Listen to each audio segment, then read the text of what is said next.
Wano is one of the most exciting arcs of One Piece, but there's still so much that fans don't know. Before we get into the video, be sure to subscribe the channel and click the bell icon. One Piece is headed into a tough year, as constant publication issues for the foreseeable future are gonna keep the story at a steady crawl. This is most unfortunate for fans, given that Wano has not only proven to be one of the series' most exciting arcs, but just one of the most mysterious worlds in One Piece. Its aesthetic is directly drawn from Japanese history and lore, but still builds on its own story and mythology, connecting with and building upon the series' already established mysteries. Despite a large portion of the story already being shown, fans still have plenty of questions left unanswered about Eiichiro Oda's rendition of the Land of the Rising Sun. Here are a few things that still stump most fans. Number 10. Lord Ruchi's Strength. Moving forward, fans can at least tell that there are some epic fights coming this way. Monkey D. Luffy and Eustace Kid have been preparing to fight Kaido, Zoro gets to try out his new toys, and the Animal Kingdom pirates practically have a sparring partner for every person. With that being said, fans are still speculating as to who will take on Lord Orochi and if the confrontation will even be that satisfying. Orochi is one of the arc's main villains, a Hydra human, and the shogun to an entire country of elite samurai. However, fans have yet to see if Orochi himself is actually a credible threat and if any confrontation with him will be anything more than just comic relief. Number 9. Ties with world government. Heading to Wano, fans already knew that it is one of the few countries to reject the world government's rule, and it certainly can afford to do so, given its elite military power and resources. However, despite that abject defiance, there is this one stray scene in the current arc that had Orochi negotiating but still berating members of CP0 who came with some offer to connect the two parties. One has to wonder why now of all times is the world government trying to extend a hand to Orochi, what their plan is with spies like X-Drake, and what Orochi himself has to gain. Number 8.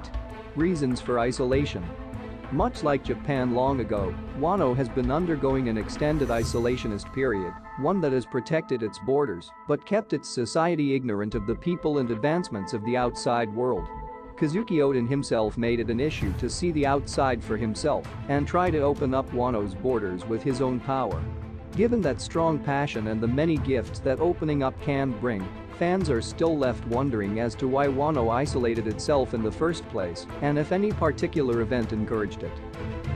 Number 7. Identity of the numbers. Since their debut, Oda has done a great job of making the fans' imagination go wild when it comes to how big and powerful Kaido's numbers can be. So far, they've either been shown as simple silhouettes or relegated off-screen. Given the reactions of various characters, fans can only assume that they're a big deal, though many continue to speculate that they may be all manner of horrifying monsters.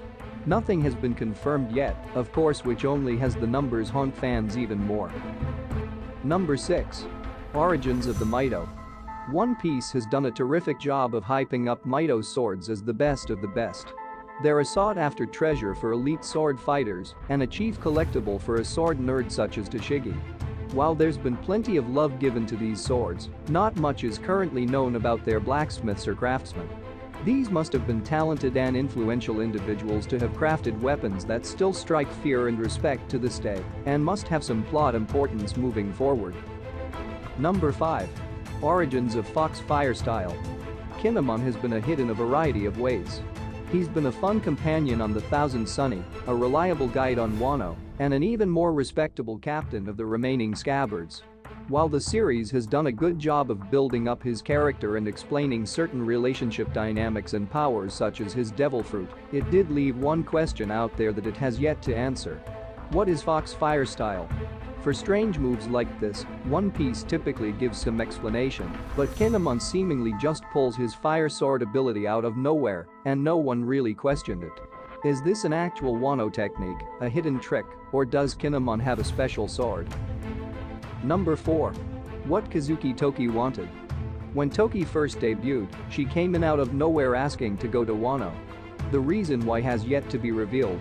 Fans are unsure if she was a past resident just trying to come home or if she had a greater mission in mind. If she was a resident of Wano, why did her time fruit drop her off somewhere far off from Wano? Did she escape long ago or is she from another land? The other shoe is gonna drop at this point, but it's tantalizing to think what a time traveler wants with an entire country. Number 3. Connection to Zara. Fans already knew that Zoro would be in his element once he stepped into Wano, and he has yet to disappoint since. What some fans may not realize, however, is Zoro's deeper origins with the country. In a recent SBS, Oda actually revealed that Zoro's master is the descendant to some travelers that once left Wano but found a home on his village, answering as to why samurai and particularly his Wado Ichimonji were in the East Blue. Even more perplexing, Oda teased that Zoro's parents may be special and seemingly tied with Wano. Is Zoro a Wano descendant? What greater meaning, if anything, will there be to his arc? Number 2. Bond between samurai and mink.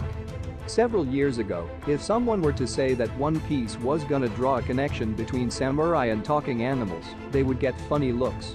To be fair, some of them may have been interested given Oda's writing, but the general consensus would have been that it was just weird. Looking at this story today, and fans are in love with the familial and respectful relationship between Mink and Wano resident. However, there's still a lot left to see as to their origins and why samurai and talking animals from a wandering and living country came to know each other. Number 1. Relationship to poneglyphs. The greatest mystery of all to come out of Wano was the big reveal that the poneglyphs actually came from there. In addition to being master fighters, the people of Wano have also used their blade to carve into large pieces of sea prism stone, citing stories and information to be passed down for generations. Fans are still wondering as to why they made the poneglyphs in the first place and what the country actually knows about the Void Century and, perhaps, even the One Piece itself. That's all for today. If you enjoyed the video, then put a like on it. And stay tuned for more videos.